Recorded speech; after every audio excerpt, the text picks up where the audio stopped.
Good morning students अज का साडा topic है मर्सराइजेशन। फंडामेंटल कैमिस्ट्री का यह थर्ड टॉपिक सैकेंड चैप्टर का थर्ड टॉपिक है। मर्सराइजेशन असी करते हैं कॉटन की, वूल की ते सिल्क की असी मर्सराइजेशन नहीं कर सकते। असी कल पढ़िया सी स्कोरिंग के बारे। स्कोरिंग का की मकसद सी जो साडे राह टैक्सटाइल फाइबर विच नैचुरल इंप्योरिटीज़ है उन्होंने रिमूव करना। ठीक है, हुण कॉटन दे विचों असी नैचुरल स्कोरिंग करती है और उहदी नैचुरल जो इंप्योरिटीज़ वो रिमूव हो गई, लेकिन इस दे बाद भी कॉटन जो सानू क्वालिटी चाहिए है वो क्वालिटी प्राप्त नहीं होंदी।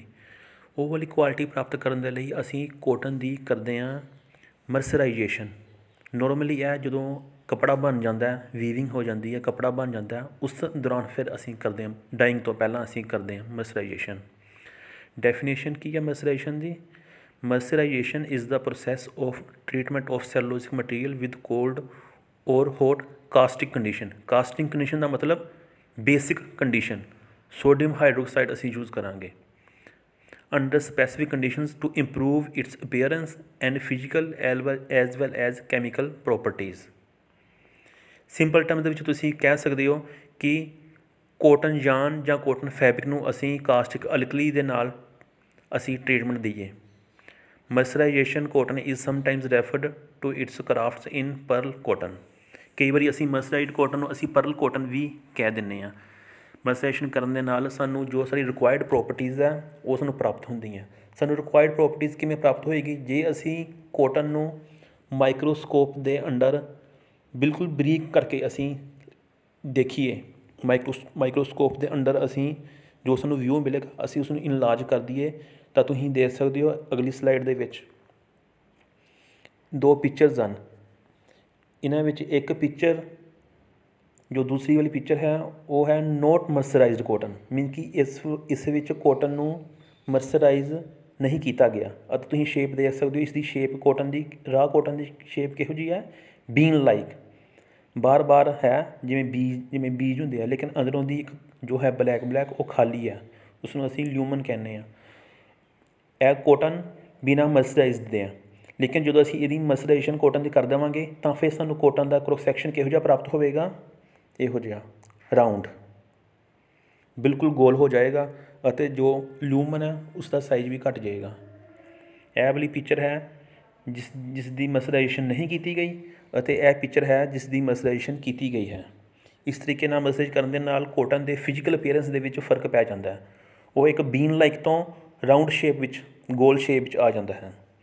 मर्सराइजेशन दा मीनिंग है कि असी कंसनट्रेटेड अल्कली सोडियम हाइड्रोक्साइड के नाल लो टैंपरेचर ते जां लो टैंपरेचर ते टेंशन के नाल असी इसनूं ट्रीटमेंट देनी है। मर्सराइजेशन की खोज सर जॉन मर्सर ने लगभग 1852 ईस्वी के करीब की सी। हुण एक पिक्चर होर है, यह भी सेम चीज़ शो कर रही है जो असी उपर स्लाइड भी दिखी सी। राह कॉटन है जिसकी की शेप बीन लाइक है, स्पाइरल शेप है, बीन लाइक है, लेकिन जिवें जिवें असीं मर्सराइजेशन करते हैं हौली हौली उसकी स्वैलिंग होंदी है। स्वैलिंग होने की होंदा कि उसका पूरा पूरा जो बीन है पूरा राउंड हो जाता है, गोल हो जाता है और ल्यूमन का साइज छोटा हो जाता है। जो सैवनथ छेवें विच वाशिंग स्टेज होंदी है और सैवनथ जो सानूं फाइनल स्टेट प्राप्त होंदी है ड्राई करने के बाद, तो तुसीं देख सकते हो ड्राई करने के बाद बिल्कुल राउंड हो गया सैवनथ स्टेज पर। जबकि पहली स्टेज पर देखो, पहली स्टेज पर शेप राह कॉटन की किहो जी सी। ऑब्जैक्टिव की होएगा मर्सराइजेशन का? To improve strength and mechanical properties. Mercerization करने दे नाल कॉटन की जो स्ट्रेंथ है, कपड़ा नूं तोड़न, कपड़े नूं जो पाड़ते हैं असी, जे मर्सराइजेशन ना किया तो कपड़ा ईजिली पाड़ जाएगा, लेकिन मर्सराइजेशन के बाद इसकी स्ट्रेंथ इनक्रीज़ होएगी और सानूं यह बेनीफिट देगा। टू इंप्रूव लस्चर, लस्चर का मतलब है शाइनिंग इफैक्ट। जिवें सिल्क का शाइनिंग इफैक्ट होंदा ना, उस तरीके नाल मर्सराइजेशन करने के बाद सानूं कॉटन ते भी शाइनिंग इफैक्ट मिलता है। वो इसलिए मिलता क्योंकि उसकी शेप राउंड हो जाती है। नंबर 3 ते ऑब्जैक्टिव है to improve dyeability and moisture absorbency. Mercerization करने दे नाल डाईएबिलिटी का मीनिंग है भी डाइंग और प्रिंटिंग ईजी होएगा। जो कलर ਜਾਂ डाई ਨੂੰ ਪਹਿਲਾਂ ਸਾਡੀ ਵੇਸਟੇਜ ਹੋ ਰਹੀ ਸੀ, ਹੁਣ ਵੇਸਟੇਜ ਘੱਟ ਹੋਏਗੀ। ਅਤੇ ਮੋਇਸਚਰ ਅਬਜ਼ੋਰਬੈਂਸੀ, ਮੋਇਸਚਰ ਦਾ ਮਤਲਬ ਕਿ ਹਵਾ ਦੇ ਵਿੱਚੋਂ ਨਮੀ ਕੋਟਨ ਪ੍ਰਾਪਤ ਕਰਨ ਲੱਗ ਪਏਗਾ, ਪਹਿਲਾਂ ਦੇ ਮੁਕਾਬਲੇ ਜ਼ਿਆਦਾ ਮੋਇਸਚਰ ਅਬਜ਼ੋਰਬ ਕਰੇਗਾ। ਨੋਰਮਲੀ ਕੋਟਨ ਦੀ ਮੋਇਸਚਰ ਅਬਜ਼ੋਰਬੈਂਸੀ 7 ਤੋਂ 8% ਹੈ, ਲੇਕਿਨ ਮਰਸਰਾਈਜੇਸ਼ਨ ਕਰਨ ਦੇ ਬਾਅਦ ਇਹ ਓਬਜ਼ਰਵੈਂਸੀ ਲਗਭਗ 14% ਤੱਕ ਵੱਧ ਜਾਂਦੀ ਹੈ। ਮੀਨ ਕਿ 8 ਤੋਂ 14 6% ਇਨਕਰੀਜ਼ ਹੋ ਗਿਆ ਮੋਇਸਚਰ ਅਬਜ਼ੋਰਬੈਂਸੀ ਦਾ।